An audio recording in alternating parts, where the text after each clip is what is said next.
All right, I think we'll get started. Welcome, everyone.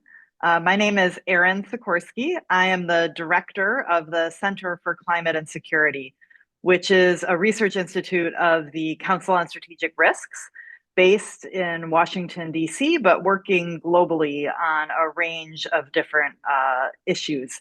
And we're really pleased to welcome you to this webinar on the nexus of climate change and dis and misinformation this morning with an absolutely all-star panel, which I'm looking forward to learning from. What I'm really excited about with this panel and the work that we do at the Center for Climate and Security is exploring the newest frontiers of the climate security topic and really contextualizing how developments in the broader security and foreign policy landscape intersect with climate change to shape the landscape facing policymakers and practitioners in this space around the globe. So I think everyone knows that dis and misinformation goes well beyond climate change, but what we're here to talk about today is how these things intersect. And it's the first webinar that we're hosting this year, but the first of many, I hope, that will explore some of these, what I consider, frankly, cutting edge conversations about climate change and security. And I would encourage everyone who's joining us today, if you haven't already, to go to our website and sign up to join our email list. And so you'll get future announcements about other projects that we're working on as well. If I can put a plug in right now to save the date for the 5th of February, we'll have a similar webinar conversation on the intersection of climate security and artificial intelligence. So I think that will flow nicely from the conversation we're about to have today. But again, I just wanted to welcome everyone as the director of CCS. And thank you for joining us, and turn this over to my colleague, Tom Ellison, who's really been leading our substantive work on this topic for what I know is going to be a really excellent conversation. So thanks again, and let's get started. Great. Thank you, Aaron. And thanks so much to all of our viewers online and to our group of incredible panelists that I'll introduce shortly. I'm really excited for the conversation today. I'm just going to spend a couple more minutes teeing up some of how CCS is thinking about these issues and where this webinar fits in that. And then we're going to get into some really interesting discussion with our panelists and give some opportunity in the back half of the webinar for you all participating online to submit questions. So I'm really excited to get into this. But as Aaron said, this is part of our growing work on the nexus of climate change, security, and information broadly. And I am going to share a little bit of a slide, one slide as a little illustration of how we're looking at these issues. Uh, if you'll wait for my screen to load.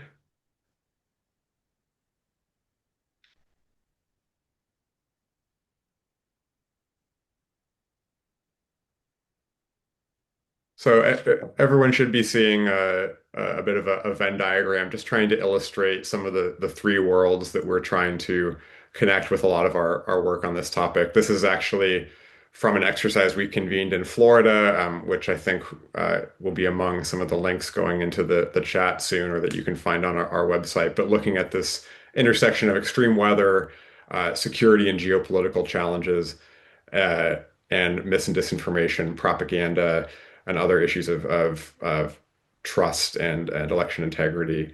Um, and obviously, none of these issues are particularly new, and at least our impression is that what we're trying to do is bring more of a focus on the intersection of all three of these things, because obviously there's a huge amount of expertise on all three of these topics, and many uh, efforts focused on combinations of them. I would argue that there's a greater degree of focus on any two of these than there is on all three, and that's what we're trying to do with this conversation.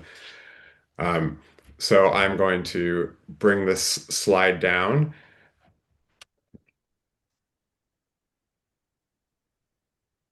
Excuse me. Um, But I think when you think of climate misinformation, that might conjure the idea of climate denial or misleading fossil fuel advertising, for example. And that is certainly an important part of what we're thinking about here. But I think we're also aiming to broaden the aperture to think about all the different ways information manipulation of various kinds both contributes to and benefits from or exploits climate security risks. And here I'm deliberately using the word information manipulation to kind of broadly encompass what we might consider disinformation, right? Knowingly spread falsehoods, misinformation, sort of unwittingly spread falsehoods, and more broadly, simple propaganda or public affairs, you might more generously call it, or censorship and other things.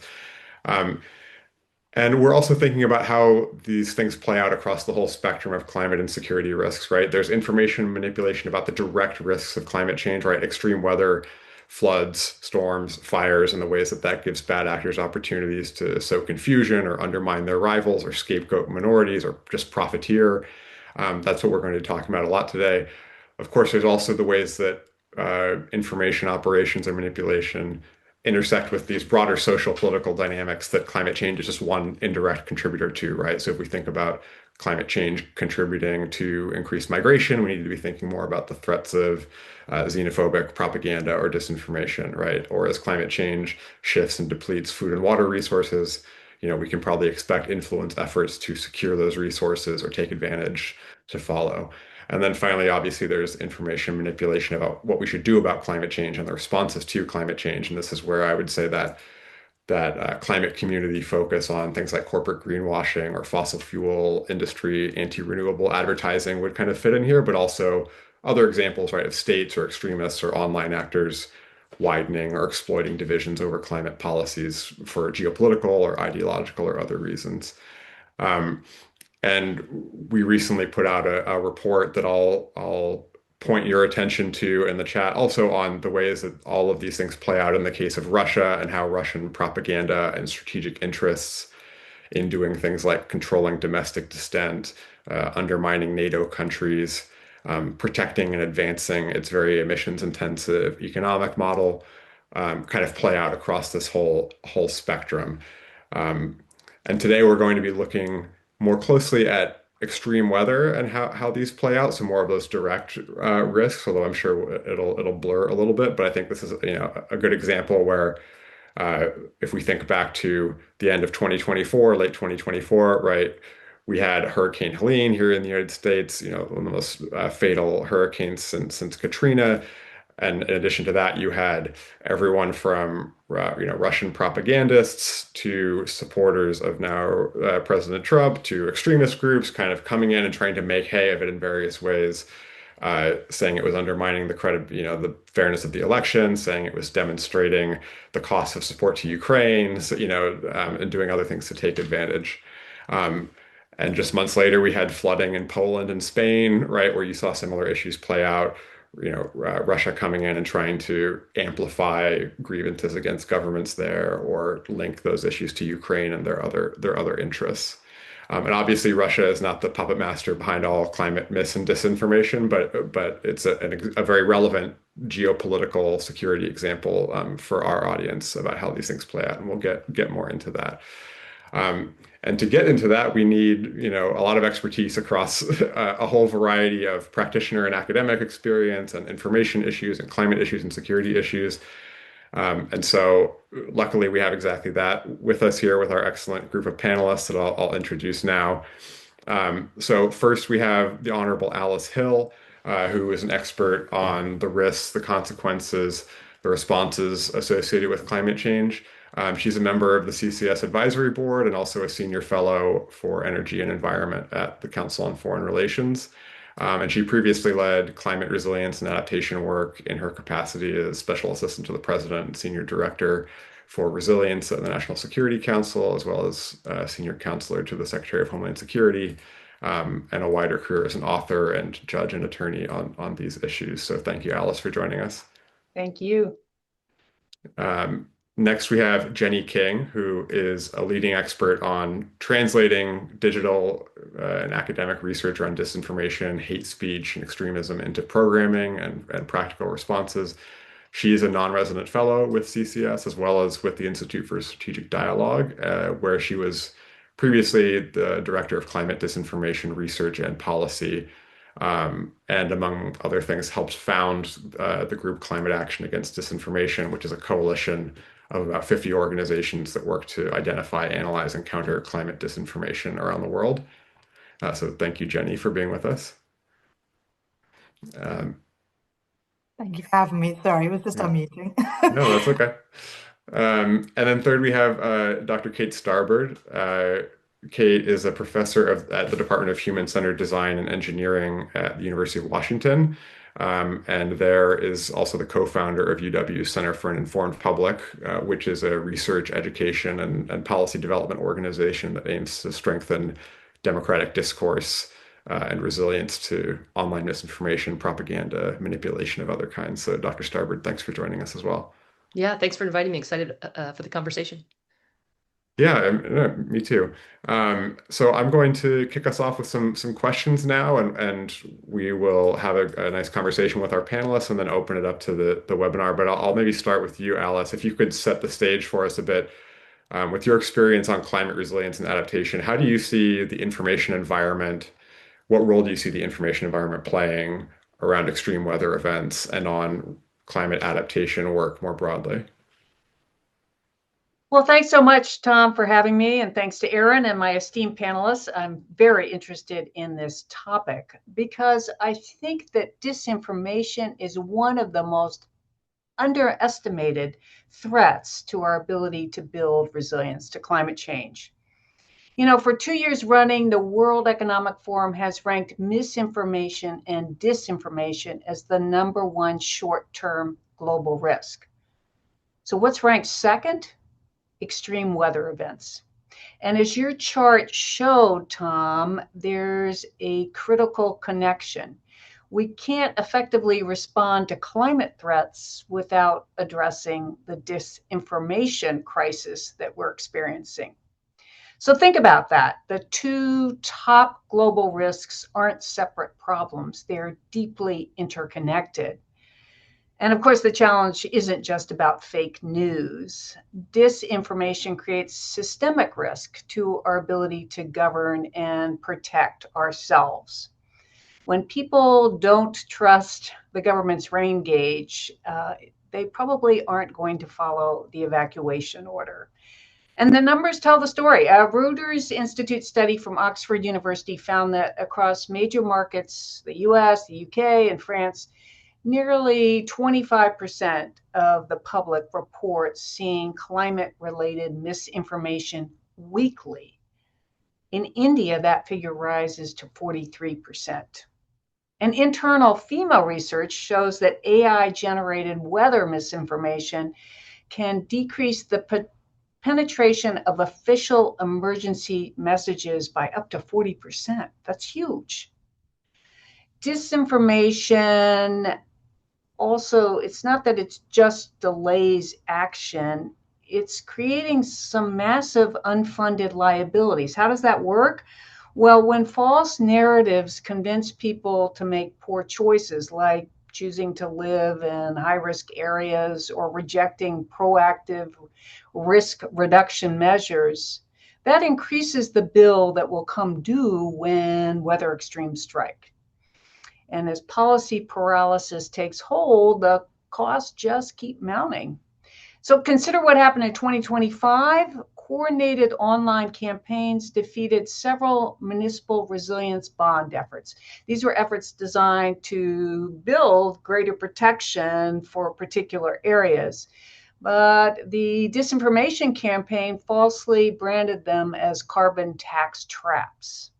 Projects didn't get built, and those places remain vulnerable to the future risk, which is increasing from extreme weather events. Similarly, we've had a lot of struggles with building codes. The National Institute of Building Sciences found that modern hazard-resistant building codes save $11 for every $1 we invest. But FEMA in 2020 found that jurisdictions were not adopting modern building codes. Over 60% of them did not have modern building codes, even though those codes would avoid at least $132 billion in losses by 2040. Often these codes are rejected because they're unaffordable, and there are studies that show that that's not true, or it's a very modest increase. And as former FEMA Administrator Craig Fugate bluntly states, a home that gets destroyed is not affordable. We also see challenges to accurate information during disasters. According to the Global Commission on Adaptation, every dollar invested in proactive, truth-based communication yields an estimated $7 in savings on emergency response and recovery costs. But what did we see in Hurricane Helene, which you've already referenced, Tom, in 2024? We saw massive disinformation. In fact, FEMA Administrator Deanne Criswell testified before Congress that disaster disinformation hindered relief efforts. It created a fear among survivors about reaching out for help. And she called it the absolutely worst situation she'd ever seen. The Institute for Strategic Dialogue found that just 33 posts on X containing debunked claims about Hurricane Helene and Milton generated over 160 million views. That shows how just a tiny volume of content can dominate attention during critical disaster responses. So false claims during the 2024-2025 hurricane and wildfire seasons about government lasers and manufactured weather led to vigilantes setting up roadblocks that obstructed police and fire crews. So we see that what begins as a digital problem becomes a physical blockade, endangering the lives of both survivors and those trying to help them. It spreads, it creates panic and confusion, misallocation of critical resources, decline in trust in emergency response, and the list goes on. So what's the path forward? Well, I think some of my panelists have some really great ideas on how we can do better in this space. Certainly proactive communication would help. FEMA started a rumors page during Helene, but we need far more aggressive, coordinated responses, and we need greater digital literacy. We need for people to understand the risk that some of these communications are just plain false and that they could put them in harm's way. And we need greater coordination with the social media platforms, with private sector, with government leaders to have better results. The bottom line for all of us is that our security, our climate security, will depend on information security. Yeah, thank you, Alice. I mean, the Hurricane Helene example is so good too, of that online misinformation and disinformation translating into real problems on the ground, right? 'Cause I remember from that period, FEMA had to adjust or pull back or curtail certain relief activities because there were, reports of armed militia on the ground going around, quote unquote, hunting FEMA, right? Amidst the, motivated by these claims that they were, disenfranchising disfavored groups, or they were, part of various conspiracies of a nefarious purpose. So that's a great example. And I'm going to turn it over to Jenny now. I mean, you cited ISD research that I'm sure Jenny can tell us more about. And obviously, right, mis and disinformation isn't just a thing that does it, that makes itself happen, right? It's spread by people and networks. So maybe, Jenny, you could tell us a little bit about the primary actors and incentives behind this kind of mis and disinformation that we see.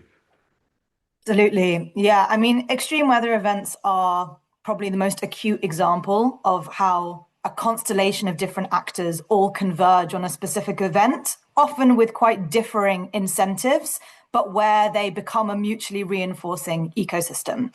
And this slide is one of my favorite ones to try and articulate this moment in time where you basically have a collision of two universes, or four universes, but two quadrants, which is the old world and the new world of information warfare. So the old world, in terms of climate as a specific topic, are what I would call stakeholders in the carbon economy. So these are people who have vested interests in our maintained reliance on fossil fuels, or indeed petrochemical products writ large. So that could include the plastics lobby, or other forms of kind of downstream uses of oil and gas. And since the 1960s, they have been honing an incredibly sophisticated tactical and narrative playbook to not only mislead the public about climate change, but to normalize and mainstream those positions through a vast network of proxy entities. So that can be paid for media, advertorials, sponsored think tanks, even academic bodies within universities. And that's a very, very well-developed system. But even with billions of dollars at their disposal and this, incredibly sophisticated kind of machinery for disseminating disinformation, they cannot achieve full organic reach in this current media landscape without people who sit on the right hand of this particular slide, who I'm calling stakeholders in the attention economy. So these are your online grifters, your influencers, your contrarians, your polemicists, people who have made a defined business model and are able to generate a consistent revenue stream out of misleading the public on a range of topics in the online space, of which climate change has become one central pillar. And what I think is really worth emphasizing is it can be tempting to view these as two completely isolated universes that just happen to meet in the center of this Venn diagram. So there's kind of a marriage of convenience between the two groups. And I actually think that misses the bigger picture, which is that the carbon economy stakeholders are still absolutely undergirding and acting as architects for the outrage economy online. And that's because they are still very often the people who are basically A/B message testing and coming up with the lines of attack, which are then assimilated by, these viral accounts on X or TikTok or Facebook or Instagram. And we sometimes refer to that as an information subsidy. So basically, the fossil fuel industry is doing all of the legwork in coming up with a diverse range of disinformative messaging about the climate crisis and about policy solutions to the climate crisis. And that can then be used as kind of base content for these creators to reach an organic audience in a far more authentic way, and in a way that basically means that the fossil fuel industry can relinquish control at that point. It doesn't need to be doing paid for forms of PR because it has all of these informal interlocutors with the public who have absorbed their messaging and are laundering it on a daily basis in ways that are going to be highly tailored to specific audiences within the general public. So that's what's happening on an ongoing basis. And then you have these actors who sit at the top and the bottom of the diagram. So hostile state actors, you've mentioned Russia. They are probably the most pertinent actor in the context of the US and extreme weather events. And then also far right and populist political movements.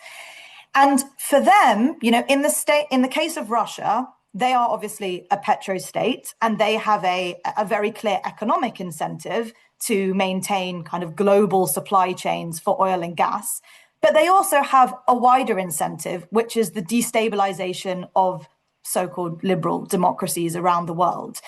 And as you pointed out, Tom, they are not necessarily the originators of a lot of these messages. It's not about a unit sitting in the GRU and coming up with new conspiracy theories that they are then, spreading out as tendrils around the world. It is about co-opting crisis and using it to compound fractures that already exist within the societies that they want to destabilize. So in the context of the US, Hurricanes Helene and Milton were, excuse my pun, but the perfect storm because they were also coming just a few weeks in advance of a seismic national election in, about the most highly politicized environment that you could imagine. And for them, there are obviously the short-term goals of disrupting aid efforts, of distancing any relationship in the public imagination between extreme weather and climate change. But there's also a much more longitudinal strategic goal, which is to erode trust in institutions, as you pointed out, to kind of connect perceived failings in disaster response to military aid given to Ukraine, and to basically make the argument, the reason why you're suffering is because your government has spent so much money on helping, this country overseas that you don't care about, or providing housing for migrants, or, whatever hot button issue they want to co-opt. But ultimately, it's a much, much longer term goal, which is to disrupt democratic processes and to create ever greater distance between citizens and their elected officials. And, to an extent, the same is also true for far-right political movements around the world. So essentially, you have this highly febrile information environment where, for a very, very wide range of reasons, all of these different groups see real tangible benefit to engaging with climate disinformation in some form, and either coming up with it and kind of innovating new forms of messaging, or just proliferating and then standing back and receiving the clout and the money and the geopolitical gains that follow. Thanks, Jenny. I think that's such a helpful overview, and it really demonstrates, I think, what I was less elegantly trying to get at with the, both contributes to and benefits from kind of comment I made at the beginning, right? The Ukraine example is a perfect example of that, where you have a climate-related incident that triggers and enables this and disinformation that's not, on its face about climate change, right? It's grinding a different axe. But I'm going to pass it now to Kate, because I think that's a good tee up for this conversation about, information integrity is a wider problem than just climate change, right? And climate change is thought of in a particular context, but I'm sure some of the dynamics Jenny was just describing are very familiar to you and others working on any number of issues here. So I'm wondering if you could reflect a little bit on any kind of applicable lessons or common challenges or important differences to think about when we think about the types of challenges we're discussing here on climate and extreme weather, and experiences on other information challenges around election integrity or public health or hate speech or other issues. Yeah, this is a great setup, and I think a lot of what I am going to say is going to resonate with Jenny's comments there, which were really insightful. So just a little background as this has started and she was talking, I actually recall that, and maybe it isn't in the background here, that my background. So I am a researcher in technology, media, and society. I actually come from looking at how computational systems and how the design of them shapes the discourse that people are having on social media and other kinds of things. And this ends up intersecting with all of the conversations we're having here because the internet has played such a big role in shaping discourse. But my original research, I didn't start out as a disinformation researcher. I started out studying how social media were used during crisis events. So my dissertation was actually on digital volunteerism during events like the Haiti earthquake, hurricanes, wildfires, and acts of terrorism that were happening in the early 2010s. And we were looking at emergent behaviors of how just everyday people, that are affected, that are not affected, that are watching these events from around the world, as well as official communicators, were appropriating online platforms during crisis events. And my dissertation looked at all the pro-social things that people were doing. So I was studying like the best of human behavior during the worst of times. People were trying to get together, do digital volunteerism, move information around. So, let people know where they could find shelter or food or some other kinds of things. And so that was actually my entree point into watching these online dynamics. And what I saw over time, and as I became a professor, was what these sort of these crisis events were opportunities for absolutely for people to come together and help, but they were also opportunities for people to exploit in different ways. And so I became, over time, as we were studying these events one after another in the early 2010s, really like my team had a kind of a front row view to these attentional dynamics, both as they were kind of developing and as I would say, and I've argued, they were shaping the information systems. And I can explain it this way. So extreme events are attentional events. They're opportunities for people to participate. They're opportunities for people to gain political power, gain followers. And so we know, if I put on my crisis researcher hat, we know that these events are characterized by uncertainty, information ambiguity, and anxiety. And so those features actually drive the natural rumoring mill that people participate in, like people just trying to make sense of what's going on. They're going, not with ill intentions, they're just trying to figure things out. So that rumoring process and part of people making sense of events is going to produce sometimes misinformation. Sometimes rumors turn out to be true. So I think it's really important. I love the fact that crisis communicators are still using the rumoring frame, because I think that gives space for things to turn out to be true, and other kinds of informational dynamics. But in addition to accidental misinformation and rumors, we began to see these same features of anxiety and uncertainty.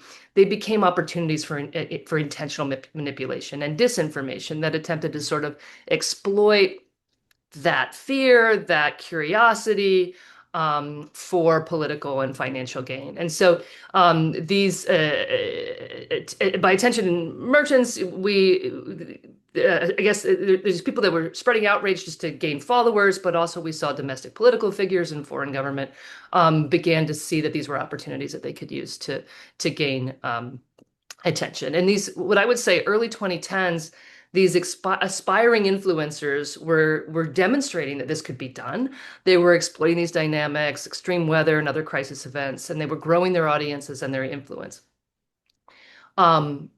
Often that was by just sharing sort of photos and unverified claims, so sort of sensational kinds of claims. But one of the things I think we first documented in like 2011 around fires that were happening. I was at the University of Colorado, and these fires were happening near the Boulder area. We began to see these political framing contests develop, where people saw so these aspiring influencers. It wasn't yet politicians that we recognized. We recognize them now because they're running everything. But at the time, they were just people that saw this opportunity, and they would come in and they realized they could score political points.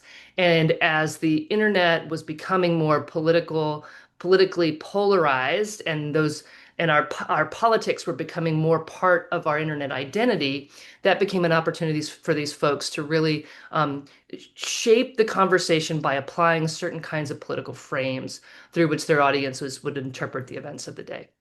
And so if you want to see a framing contest go on right now, a horrifying one, we can look at the events of Minnesota yesterday and see two very different frames applied to the exact same evidence that lead to different kinds of interpretations by audiences that are meant to have very different political point scoring, is what I often call them.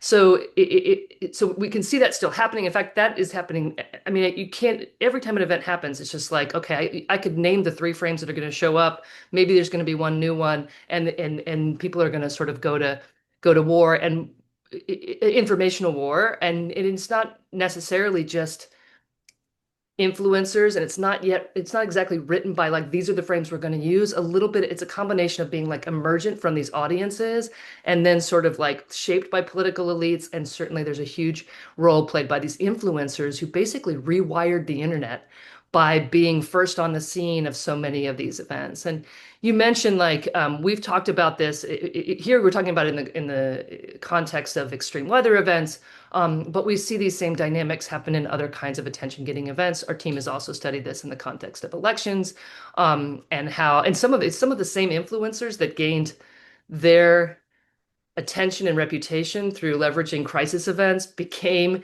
people that were spreading rumors during elections as well. So like, they're not separate. It's all sort of taking advantage of these dynamics in our information system. And one of the hard things was, as we were watching in the early 2010s, again, the people were following journalistic standards of verification weren't able to keep up.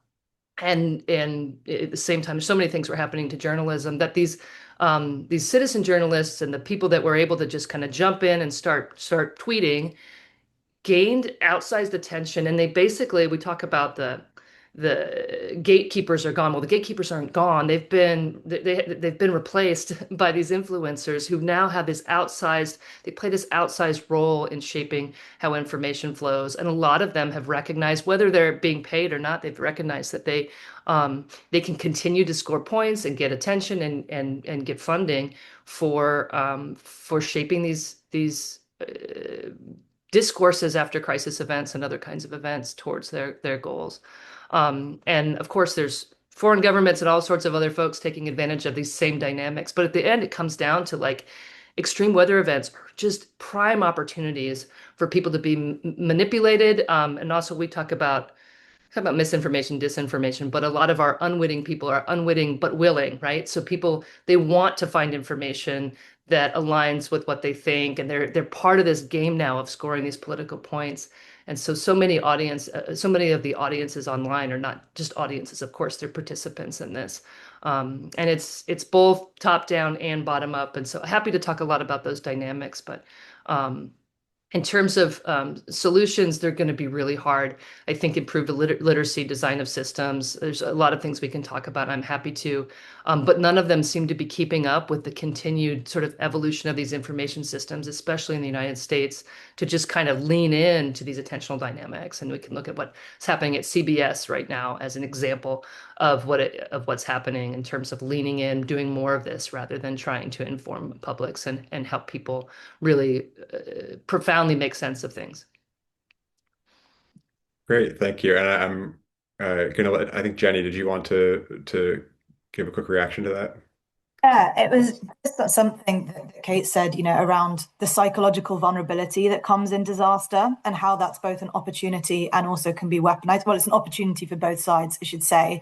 And I think there is a potentially dangerous perception amongst some of the climate sector that as more and more people have direct experience of the worst impacts of climate change, that they will by default become more supportive of climate policies. And there is evidence that that can be the case. Absolutely. It certainly becomes a more pertinent issue for them. So it might feature on their radar more when it comes to things like electoral processes. But also, disasters induce dread and they remove agency. And we know already that agency is basically the biggest political weapon in communications and in disinformation. And it is just as easy to take people when they're at their most vulnerable and they're most terrified and to say, that is too difficult to deal with psychologically. So instead, here's a conspiracy theory that blames it on insert scapegoat, big government, the Illuminati, Jews. And there is some psychological comfort in that because the sheer enormity of the crisis that we're facing is actually so overwhelming and so far beyond any individual's ability to influence that it leaves people paralyzed. And so I just wanted to caution that it might feel as though the arc is inevitably going to move in a positive direction, even if it's slowly, but we are seeing how easy it is to kind of manipulate and pivot people in the opposite direction, even when they've actually been at the forefront of these kinds of crises. Especially if the only available frames are the ones coming from the folks that are giving them conspiracy theories, they're giving them these sort of grievance-based frames. Like you can't expect that people are going to be able to find the interpretation that these things are caused by climate change if that's not one that's available to them in the information space. And that one is not winning in the information space. It's just not as accessible to many audiences who, especially ones that are politically polarized, to see these as see these through certain kind of political frames that align with the folks that have been doing very well in these information spaces. Yeah, absolutely. And I think that's a really good point, or challenging that assumption that you both pointed out, that worsening climate change automatically leads to increased support for healthy climate action. And I want to turn to Alice, if you had any reflections on this conversation. And I also know we've been talking a lot about elections at the back half of some of these comments, and I know you've done a lot of research or work on the threat of extreme weather to democracy. If you wanted to share any of that. Sure. Obviously, all of this is so concerning. And Jenny, your description of the fact that these events don't necessarily spark interest in climate change or building resilience resonates with my own experience. When I started in the White House in 2013, I remember that there was a common meme. Oh, once these disasters start coming in, people will really begin to understand and embrace climate action. And of course, that hasn't happened despite growing numbers of more destructive disasters. I think part of this, and Jenny, you've been getting at this, it's cognition, and Kate, you as well. I just think human cognition is a barrier. We tend to think that this won't hurt us.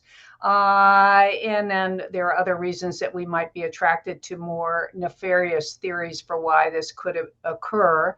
And then many people have had no experience with a disaster. And we know that until they've had experience, they're going to tend to underestimate the chance that it could reach them. But to your point, Tom, this risk is particularly acute when you think about our democracy and just the most fundamental foundation of our democracy is the right to vote. And if you can't cast a ballot that gets counted, you can't participate in democracy. And as we're seeing these events begin to intrude on the ability to cast a ballot and have it counted, there is much further openings for mischief.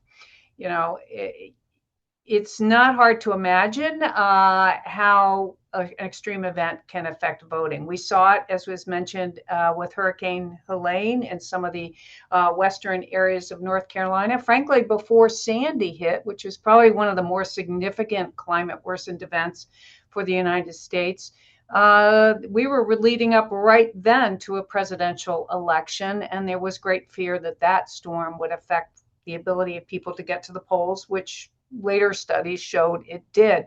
So, you know, we know that these climate impacts are affecting all of our infrastructure, roads, bridges, water, safe public buildings. It's also affecting this right to vote on election day.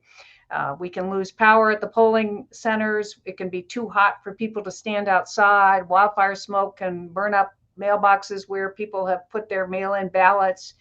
Really difficult. And unfortunately, the best policy solutions that we have depend on state leaders and election officials embracing the need to build more resiliency. Now, North Carolina did a very good job after Helene in doing an ad hoc response. There was money given by the legislature, there was legislation, they set up means for people to deal with the disruptions. So it, in some ways, was a good story. But if we don't have those kinds of efforts more thoroughly thought through, and in some instances put in place that we have redundancy in polling centers, or we get the ability to move them quickly and have clear messaging, it opens a window for conspiracy theorists, and then it opens a window to see our procedures dramatically changed in a way that can undermine our confidence that ballots are truly being cast and counted as intended. So it is, again, in my opinion, an underappreciated risk. And if we don't attend to it, it will further erode our trust and our really confidence that our democracy can continue to succeed. So this is just an additional example of a crisis creating even more room for disinformation, and one where we haven't risen to the occasion yet. Yeah, and I think that you mentioned confidence, trust, right? This issue that it can create both real and perceived or feared impacts on voting and fairness. And Kate, I think I saw you come off mute Yeah, briefly. we were in 2020, 2022, and 2024. Our team has done sort of real-time rumor surfacing and sort of helped to show people why rumors about the elections are in many cases misleading, and watching some of these rumors be leveraged to sow distrust in the results. And absolutely, the climate-related crisis is a whole. We plotted out the different kinds of rumors that we expect to see every election cycle. And so it's not just the actual impact on votes, which is usually remedied pretty well, although there's cases where people have a hard time voting, especially after a major hurricane event. But a far bigger potential impact, and we've seen this already be leveraged, is to sow distrust in the results based on the fact that a crisis event has happened. And so the crisis event happens, and then it becomes weaponized by folks that are trying to, whether it's foreign governments or candidates who don't think they're going to win. They leverage that uncertainty around that event to sow distrust in the results. And that makes it, again, even as Alice was saying, even more important that we make sure that everybody has the chance to vote, even if it's disrupted by a crisis event. But even when that happens, that doesn't prevent the conspiracy theories from spreading. And so thinking about that as an additional risk of climate events around election season is something that we've been doing. I think is really important for people to think about. I would just add, I think that is one of the reasons it's very important that procedures are established before the disaster strikes. So it's not felt like, oh, they closed that polling station because they thought more Republicans would be there or more Democrats. So having a plan in place and proof that you followed the plan, of course, everyone, that it still can be disproved, I think instills more confidence, certainly also in those who are conducting the election and just closes the opportunity for actual mischief as well.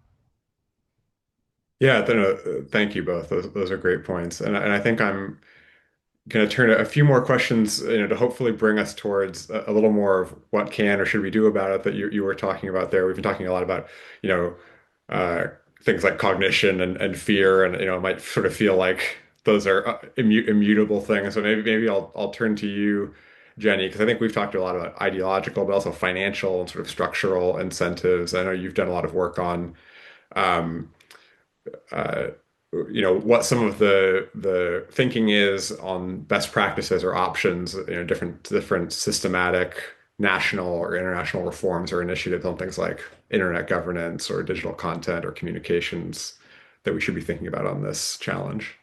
Yeah, absolutely. So I do not want to create the impression that there is no work to be done in improving climate communications with the public, diversifying them, innovating them, making them more creative, making them more identifiable, really thinking about the agency angle, individual freedoms angle, the employability, the public health intersections. All of that is true. But I am increasingly of the opinion, and I think this is shared by a lot of the coalition members who've been in this field for a lot longer than I, that you could flood the zone with as much A-grade climate communications as you want. You are not operating on a level playing field, and that information is not going to win out in the current landscape. And so, the kind of self-flagellation that you see sometimes in the climate sector of saying, well, we're not doing a good enough job. Both things can be true at once. You could be doing a better job, and also you're fighting a kind of loaded dice. So my kind of biggest policy prescription is not to overfixate on individual pieces of content. And I think that, this is so pertinent at the moment because the way that this whole sector of researching mis and disinformation has been denigrated and indeed condemned most recently by the Trump administration is by branding it the censorship industrial complex. And the reason why is because what they want to make this is a battle to litigate every individual post that features on social media and to say the climate sector is terrified of dissenting opinions. It wants there to be complete homogeneity and groupthink. It doesn't want there to be any window of uncertainty. This is about silencing you. And that's why their only policy prescription is they want to get you taken down. They want to get you censored. And this came to the fore in the last few weeks because they've actually physically sanctioned named individuals who are working for organizations that research mis and disinformation phenomena writ large.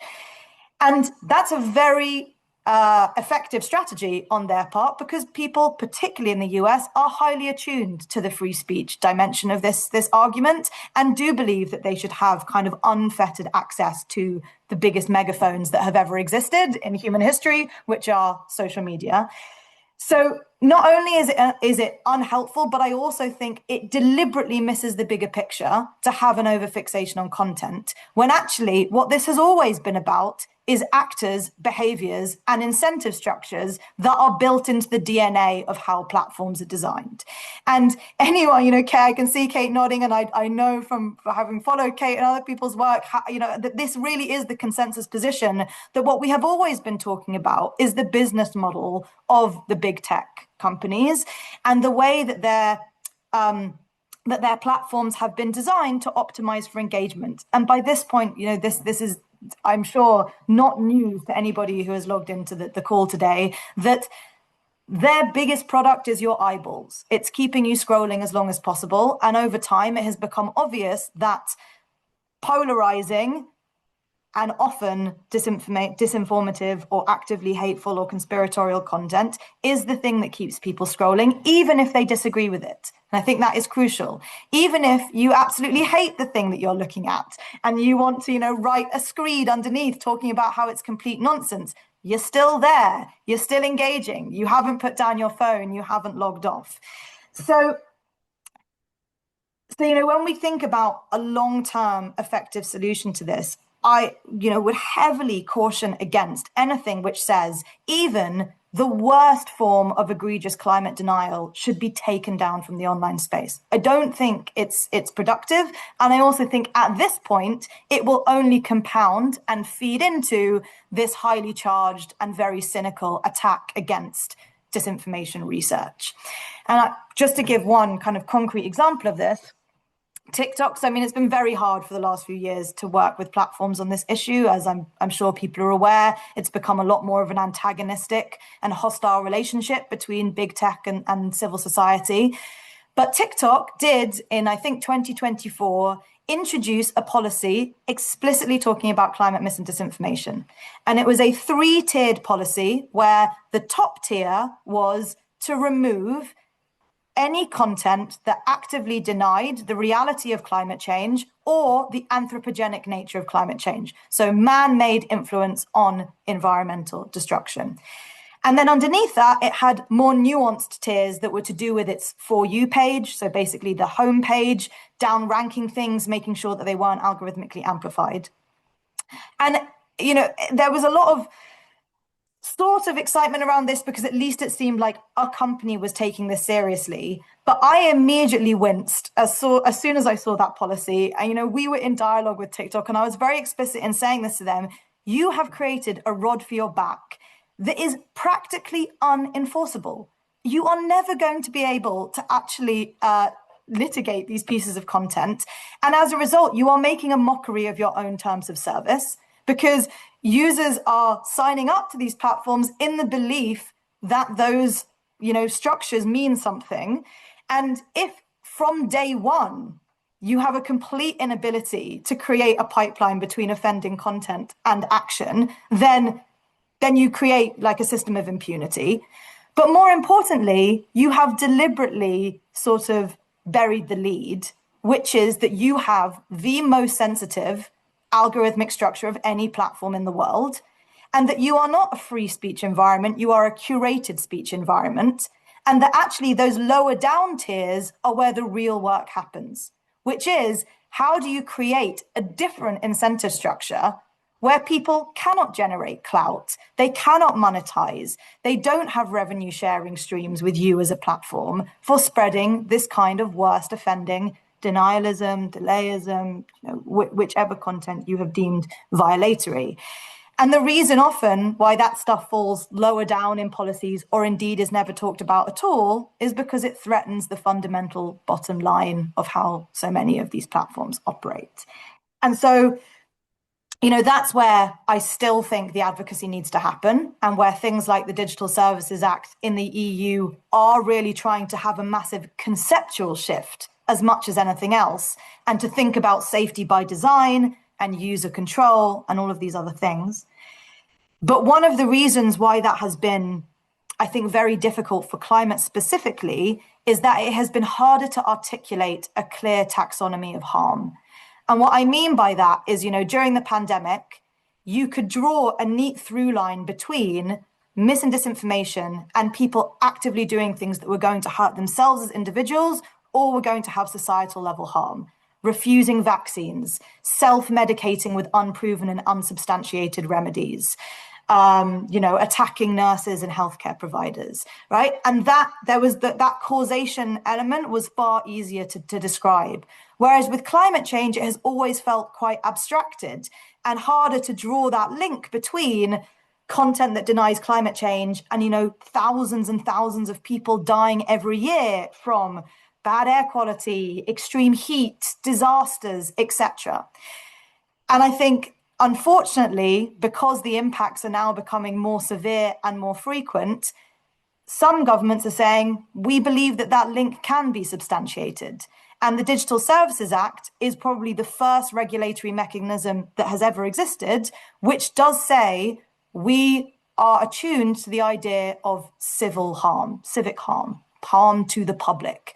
And that climate disinformation, although it isn't named explicitly, it would fall under that bracket. And they are very interested to build the evidentiary base, which would then kind of foster dialogue between them and the companies on a long-term basis. Yeah, I think those were so many good points there. And obviously, I think part of the challenge too is when we're talking about these issues, we're talking climate change, disinformation can mean a lot of different things, right? And so something like there is no hurricane, don't evacuate, right, poses a much different or potentially clearer kind of imminent threat to lives and safety kind of thing than some of these, in some ways, equally, worrying, but more squishy, harder to quantify harms to societies. And I don't know, Alice, I saw you came off mute. Did you want to add something? No, Oh, okay. I don't want to add anything on this. I think it's a big challenge, and Jenny has very articulately laid it out. Great. Well, yeah, I'm going to uh, remind our audience too soon. We're going to start turning to audience Q&A. So I see a few questions in the chat are being submitted already, but if you've had a question come to mind, feel free to start populating those in there. But in the meantime, I wanted to come back to you, Kate. Obviously, a lot of what we're talking about is the incentives of the technologies and the business models, and that is very quickly changing, especially with the developments in generative AI. Um, and I'll put in one more plug for what Aaron mentioned at the outset, that there will be some more webinars coming up on that topic specifically. But I wonder if you have thoughts to share from your research on how those changes could or are affecting this landscape, both negatively or positively, potentially. Yeah, there's so many dimensions. I don't even know where to get started. This Yeah, is one of the in ones, two as someone who's minutes, been studying please. this problem for a long time, you're just Yeah. like, no, no, can't. I mean, it's a lot. I think at the most simple, if anyone's been on Facebook in the last couple of years, you've noticed your feed has completely shifted from content from people you know into sort of promoted content, and much of that promoted content is like AI slop. It's just full of content that's being auto-generated, and is sometimes attention getting, but once you kind of look at it for a little what longer, it's not even, it's not that informative. And it's just sort of filling the feed. So that there's one piece of just like um, increased drowning out of signal with noise, right? So more and more of this slop and content that's created without even purpose and other kinds of things, that's just making it harder to find the information that you might want, or the information that could be valuable. So that's one. It's just noise. The other one is, I mean, we talked a lot about deep fakes in as being a potential, especially in the election realm, but also I can imagine this is in extreme events as well, is something that looks very real, and it tricks you into thinking that something is true when it's not true, and it can make you change whether or not you will go to vote that day because, oh, you're seeing a protest at the polls that looks violent. Okay, you don't go. So there's stuff that could trick you. You might vote for a different candidate because one candidate's been impersonated in one way. And we've talked a lot about that problem in the context of elections for a long time. We've seen a couple of cases where deepfake content is out there. But when I actually look at 2024, our data for 2024, looking at the use of generative AI, most of the content we saw that was created by generative AI wasn't meant to trick you. It was meant to create propaganda that reinforced things that people already thought. And some of it's cartoonish, some of it's, I think about the just hundreds of memes that were made around they're eating the pets narrative that came out of the right, false claims about immigrants that reinforce their anti-immigrant propaganda that they were so successful at using, and just hundreds of different pieces of content that were created so, didn't take much time for their creators to kind of reify and reinforce that messaging. And so you can be tricked. It can create propaganda very easily. It drowns out noise. Another thing we think about a lot is how the systems that now are the entry point for many people into the internet, they no longer go to get search results. They're actually getting AI summaries of content when they search for things, that those can be poisoned, shaped, that people can create content so their content comes out first. And there are whole agencies that help people create content, so it gets picked up by the generative AI systems or the LLMs. Meanwhile, a lot of quality content is behind paywalls. It doesn't have as much access to these systems, and so, so poisoning or strategic shaping of AI generative results is one of the things. So there's all of these different sort of elements of the problem. And I think there's two or three more that I'm skipping here, but there's so many ways that generative AI makes the problems harder. Um, Harder for people to navigate these environments. I think people are feeling less and less agency in these environments. And as Alice pointed out, agency is huge in terms of maybe it was Jenny, but agency is a huge part of how how we respond to how we feel about our response, and when we don't feel agency, we don't have good psychological outcomes from crisis events and other kinds of things. And so these tools are making it hard for people to think that they can navigate these spaces. And we know disinformation. A lot of the theories of disinformation is that people then they back away. We're less likely to be able to think that we can self-govern if we don't think that we can be informed, and we may tend towards more authoritarian leadership structures, and those can be more attractive when we don't feel like we can navigate information spaces. And so we are in a situation where the AI tools are just making it so much more complicated. I don't want to say that it's all, that everything's terrible there. There are potentially uses for AI in helping to, we could build tools that help people make sense of these information spaces that are layered with AI in different places. I've seen some pretty interesting tools that help people identify the political frames that are in a piece of text that they're reading.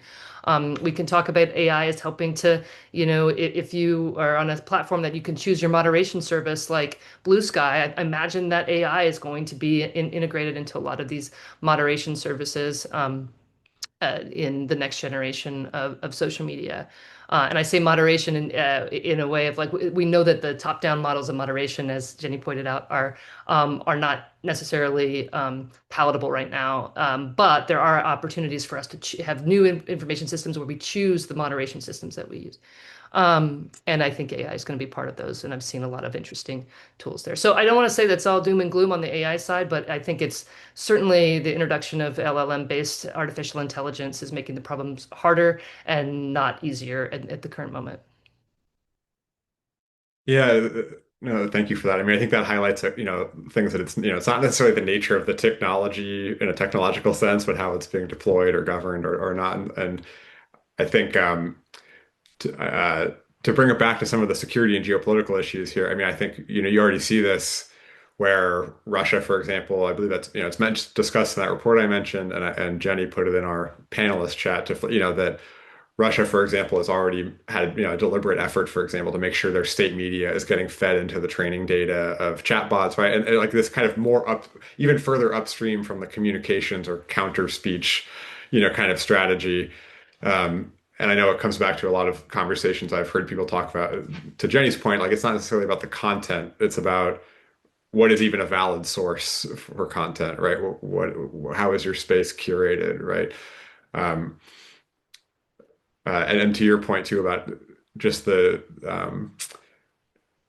lack of agency or right, that kind of feeds into, again, for example, like the Russian geopolitical interest and not necessarily persuading one actor to do one thing specifically, but to sort of just demoralize and muddy the waters and disengage publics, right? Create more confusion. Um, so I think I'm going to bring it back around for our panelists to share closing thoughts and reflect on one last question, and then around 40 past the hour, I'm going to open up to some of the good questions I see coming in from the audience. So if audience members have more questions, please put them in there.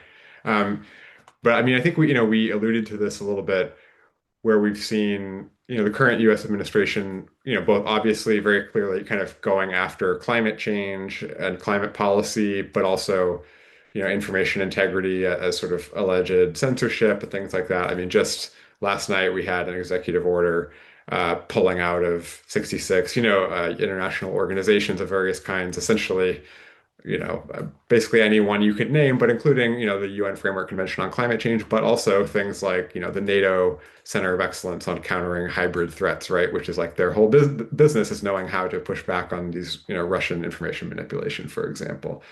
Um, and so could you all reflect a little bit on, what are the implications of that kind of development and in the meantime, what can communities or state and local officials, right, who still have to deal with these issues, do together to try to navigate around these challenges in the meantime?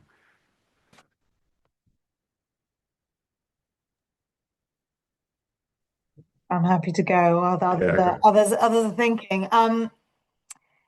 So I think maybe civil society organizations and certainly state and local governments, sort of municipal authorities, underestimate the enormous intangible assets that you have at communities extant, right? That don't require extra resource. So often when people are thinking about how to compete in the media space, they're like, how do we get our Joe Rogan? I can't tell you how many times I've heard that since the last election in particular, like where are our Andrew Tates? Where are our, viral influencers who are going to retake the online space? And I'm sure that there is definitely work to be done to bring a digital audience in. But equally, there are intermediaries who actually have FaceTime with people in the real world on a daily basis who could be incredible vectors and ambassadors on specifically disaster response. We're talking about extreme weather, just as they were for public health. So that could be social workers or nurses and doctors. Also, lots of work has been done with faith leaders and environment in the past. There's some like fantastic examples from Southeast Asia where mosque networks have become, real champions for rallying communities around notions of both mitigation and adaptation, and using, in that case, a religious frame of kind of moral obligation to be involved. But also, they're just people who actually interact with members of the public. Equally, I don't sure how much this is relevant in everywhere in the US, but trade union leaders, football coaches, just people who might have an incentive to be informed themselves, and to be kind of educated on these topics, and who are then able to get communication out to members of the public in a more informed way. The only thing that I would say about doing that kind of work is that you also have to give an incentive for them to participate in those programs. So you can't just go to somebody and say, you want to be educated by us, right? Come and spend 5 hours being taught about climate resilience by the government. You have to think like, what's in it for them? What would make that an exciting proposition? And that can be the superficial stuff of like, oh, they get to have an exciting day out and meet somebody, famous within the political sphere, or, a local celebrity, all the way through to, oh, it helps with their professional development, or they get some kind of accreditation, or, but really thinking about the spectrum of what brings people to the table at a community level to participate in that, and how might that give you those long-term tendrils into the general public when disaster strikes. Yeah, no, that's a great point. That was a key topic that was coming up in the Florida exercise we did last month, right? It's like, how do you, uh,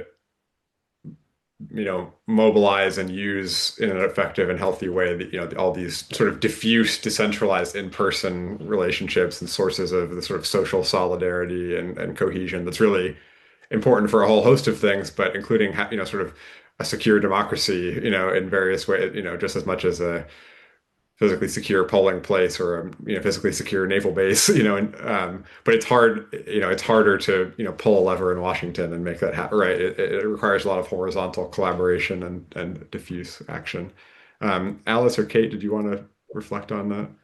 Well, I agree with Jenny's comments. I would put a slightly different emphasis on some things. The first is we need to have an opportunity for people to be heard, and probably face to face. And one of the most successful examples of this is after the BP oil spill. They did have a lot of money. Three parishes decided to spend their money on developing a plan for sea level rise. And of course, Louisiana is very threatened by sea level rise. It's losing a football field worth of land every day because of subsidence and sea level rise. And they actually came up with a plan, and the plan drew a line saying we're not going to protect this area, but we will protect further inland, which is extraordinary. Most communities aren't ready to say we're going to let go that property.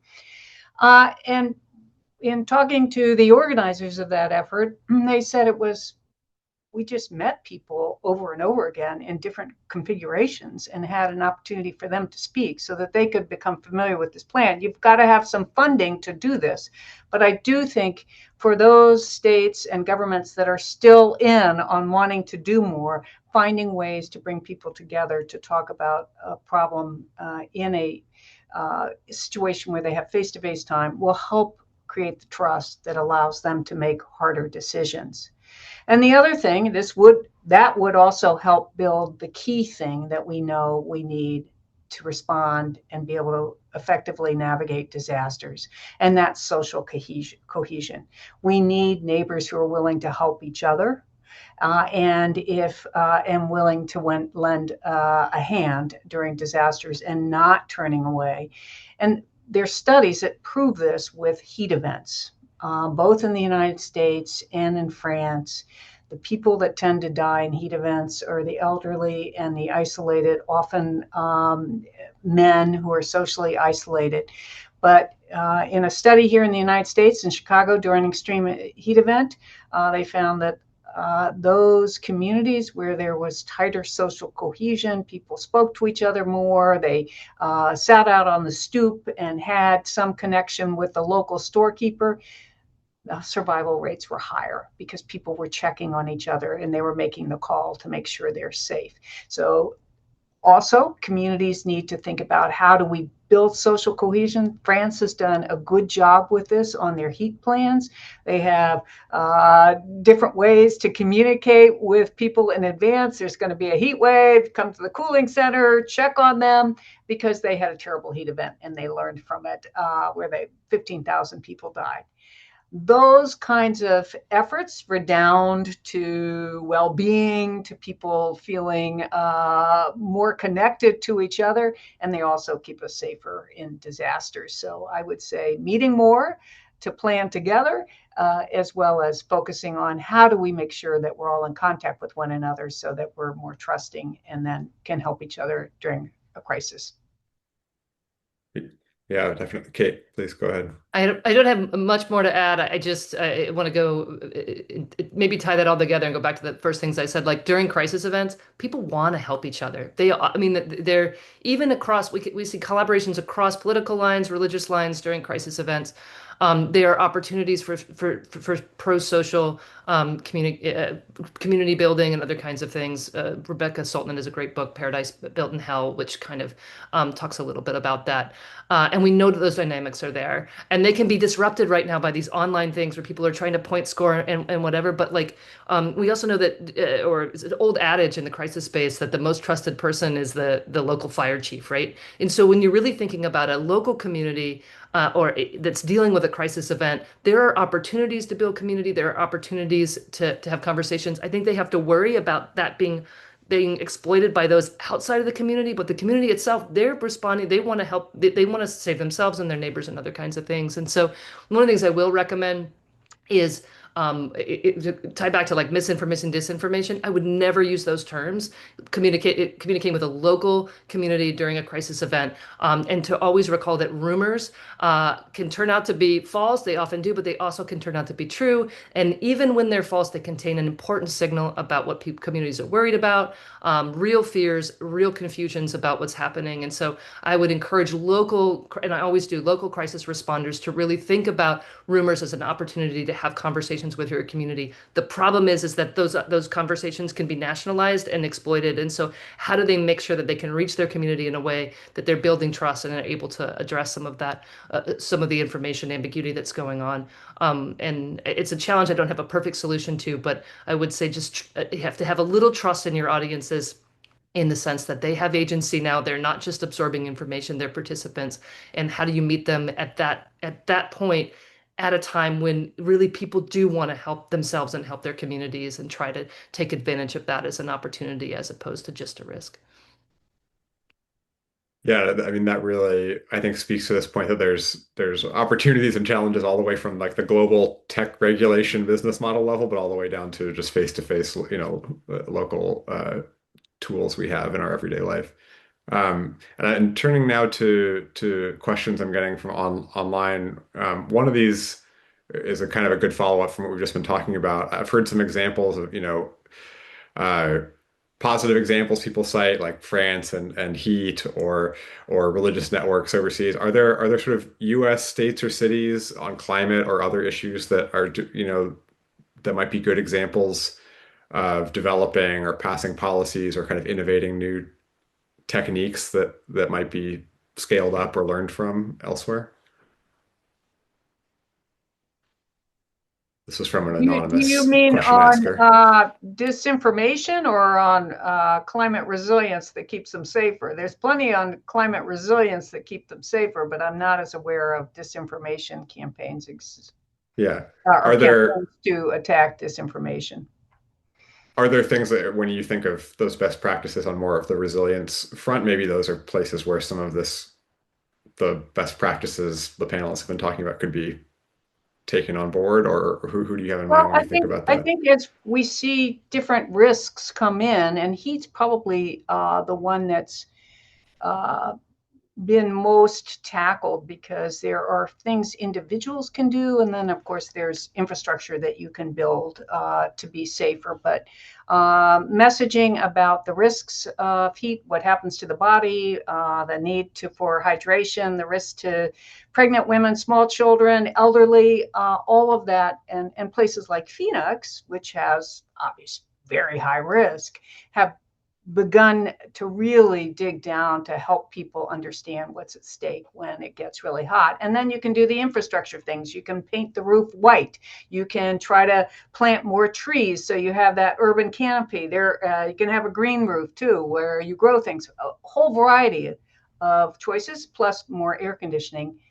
But part of it's just helping people understand how they can better take care of themselves in these extreme heat events. Yeah, and there's a follow-up question here that says, going beyond community group efforts, what role do you think public sector emergency managers at the state government level, for example, can and should be playing to build trust in messaging and build social cohesion?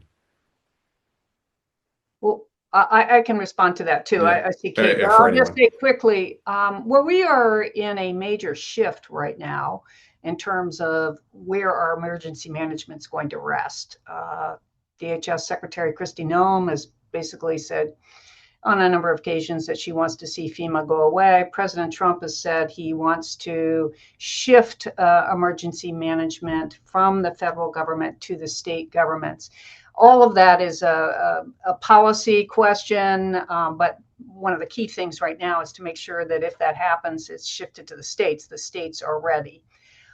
Whether it's the feds or the state, and maybe the state has it easier because, as Kate said, the local fire chief is the most trusted person than the administrator from FEMA coming in. But all of them have a role, and they're already stressed and stretched budgets, but all of them have a role in helping people understand the kinds of disasters they're facing and why they're not necessarily why they're changing, but how they're changing and how everyone can be better prepared. And particularly in the build it back process, emergency managers can help lay the groundwork, but it's really going to be the local community leaders making the wise choices to build back in a safer manner. And right now we're seeing in Los Angeles struggles over that issue. How do you build back for fire in places that are very fire prone? A question that is difficult to answer. Yeah, and I think that challenge you hit on, Alice, about the groups that are already overstretched and have a lot on their plate, I think is an important one, and one that runs across, even when we think about climate and security more broadly, even setting aside mis and disinformation or information issues, right? It's hard to just tell someone with, 15 things on their plate, that has to choose 10 that now climate's this extra thing you have to do, right? So we're always talking about how do you mainstream it and make it relevant to just doing what you already have to do better. Um, and in the midst of what's going on federally, like, are there ways that non-federal actors can kind of help enable or provide that support? That's something that's been on my mind lately. Just on this, and I think it also comes to what Kate was saying about the rumors frame and actually listening to the legitimate kernels of truth that are always nestled at the heart of conspiracy theories, right? The grievances that are credible, and that matter most in times of crisis. I just read a book by Lucy Easthope, which is called When the Dust Settles. She is a disaster response expert and has been involved in basically every mass fatality event, from tsunamis through to terrorist attacks through to fires. And so much of that book is about how you restore dignity to people at the worst moments of in their life, and what that does at a societal level to building a meaningful recovery. And, with these environmental disasters, these extreme weather events are now going to be more frequent, and they are going to be more extreme. And the psychological impact of them will hit those who are on the front lines of it, but it also hits the collective, right? It hits people at a national level because at some sense they feel that looming threat. And so how you kind of broker healing really, really matters. And I know that can sound a bit woolly when we're talking, this is like a forum for people who are experts in national security, but I really don't think you can underestimate providing those spaces where you give people dignity to talk about the ways that they feel they've been failed, the ways that they want to be involved themselves actively in rebuilding, and that actually is what brings people on a much longer term journey around resilience, even if you don't end up calling it resilience or mitigation or adaptation, and you use language which is much more sort of human. Just to echo that, there's this great but horrible little book called Everything in Its Path, which talks about about a disaster that happened in I think Appalachia a long time ago, maybe 50 years or more. And one of the things that I took away from that is that people, when they feel only like victims and have no agency in their response, the psychological impact and the long-term impact is much, much worse. One of the things that I've noticed in the political sphere in the United States is that a lot of the rhetoric on the right has given the people that are part of it an agency. They think that they feel like they have a role in shaping the political platform and the candidates through their online activity. And to put those together, the thing that goes together is like these life is hard for a lot of people, and when they have agency they feel better. That agency may not be turning into actual impact that's making their lives better, but in some ways it doesn't matter. What matters is that they feel like they have agency in their response. We've seen that in crisis response as well. People that just feel like they can organize and they can do something positive in their lives are going to be able to respond better. And so when anyone is thinking about how do you work with a community that's experiencing a crisis event or is going to experience a crisis event, a huge important part of that is to understand, recognize, and empower people with agency to do something, whether it's organize, whether it's come together, whether it's prepare, whatever it is to recognize that agency is important, and don't try to be, oh, just listen to me, we're going to know what to do. That's not going to work, right? And so really thinking about empowering people and acknowledging it and supporting their agency as part of any plan, whether it's informational or response or related to crisis events, I think is really important. Yeah, no, thank you, Kay. I think that's such a good point to keep in mind. I've heard the word agency so many times in this conversation. That's something that's going to stick with me. And I'm going to transition to, I think this might have to be our last question from the audience, but we have a question here from Samia Carroll that kind of follows nicely from this. It says, to summarize, I'm a public health graduate student working on a project related to social cohesion as a variable, and curious if any panelists has seen trends in social cohesion long term in certain terms of response. Like, do does this strengthening of cohesion or wanting to help continue or dip off after a disaster? Does it depend on how the trajectory of that particular situation? And I would add in my own curiosity, like how do we even measure that? But does anyone have any examples there about long-term trends in social cohesion? I don't. I will say that I've been thinking a lot about how the shift to online communication, online organizing, and finding communities online has shaped who our groups are, who our affiliated groups are, who our communities are, in a way that is less geolocated and more about other kinds of identity and other kinds of things that pull us together. It's also changed the size of those groups and the nature of those groups and how those groups communicate. And so I think that social cohesion is something that has probably been very disrupted. I don't have the data on that, but theoretically thinking about how our communication has changed in the last 15 years, but especially since COVID crisis, I think is going to have some impacts on social cohesion. So I think it's a really interesting question. Yeah, thank you. And before I wrap things up, any closing final thoughts from the panelists? I want to just No, say thank you for pulling this together. Really fascinating to see the intersection of these two very fast and dynamic risks, and how are we going to combat this? I think we're at the beginning of this journey, but it's so important to have the discussion. So I just want to say thank you. yeah, no, thank you to you and to Jenny and Kate. Thank you for offering such interesting perspective on this issue. Um, I found the discussion really fascinating. I hope our many online participants did as well, and thank you to them for their questions. Um, yeah, Kate, were you going Oh to say no, something? I was just going to say thank you as well. It's a great convening. Really happy to be a part of the conversation. Learned a lot from my fellow panelists, and I think just the framing of this and pulling these things together, it gives me a lot to think about going forward. So thanks for that. Likewise, thank you. And I should, mention a couple of selfish plugs or CCS plugs. That one. Stay tuned for more work on this. Jenny is actually involved in a project we have going on that has been behind a lot of our work on this topic, supported by the Knight Foundation on climate, security, information issues, and democracy. We had that Florida exercise I mentioned that I think was shared in the chat, and we'll be doing more things of that nature going forward, as well as the AI specific related content that Aaron mentioned at the beginning. Um, so thank you all so much, and thank you, yeah, Jenny, for your contributions today and to this topic overall.